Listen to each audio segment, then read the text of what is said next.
Hello guys, আজকে আমরা যাচ্ছিলাম কালীঘাট মন্দিরে। কেন বলো তো, আমরা কিছুদিন আগে ঘুরতে গেছিলাম। সেখানে হলো আমরা যেখানে ঘুরতে যাই সেখান থেকে এসেই আমরা কোনো কালীঘাট মন্দিরে গিয়ে, মানে কালীঘাট না, মানে কোনো কালী ঠাকুর মন্দিরে গিয়ে আমরা পুজো দিয়ে আসি। তারপরে চলো, এখানে আমরা চলে এসেছিলাম গৌরীয় মঠে। এখানে এসে মন্দিরে একটু প্রণাম করে নিচ্ছিলাম। তারপরে আমরা চলে গেছিলাম অটো করে কালীঘাট মন্দিরের উদ্দেশ্যে। চলো যাওয়া যাক।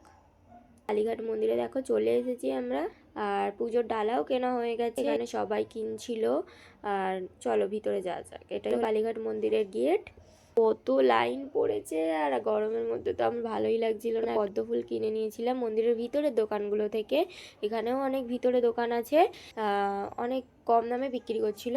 কত লাইন দেখে আমার মাথা খারাপ হয়ে যাচ্ছিল, এত গরম ছিল তার মধ্যে। অবশেষে আমরা মন্দিরের গেটের সামনে এসে পৌঁছে গেছি। এবার ভিতরে যাওয়া যাক। ভিতরে তো দেখে মানে ভিতরে খুব ঠেলাঠেলি হচ্ছিল, মানে কি বলবো আর। তারপর আমার পুজো দেওয়া হয়ে গেছে, আর শিবের মাথায় গিয়ে একটু জল ঢেলে দিয়ে আসলাম।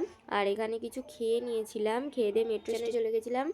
আর মেট্রো জন্য অপেক্ষা করছিলাম। তারপর মেট্রোটা চলে এসেছিল, আর আমার মুখটা দেখো, আমি কত খুশি হয়ে গেছি বাড়ি যাওয়ার জন্য। টাটা, বাড়ি যাওয়া যাক।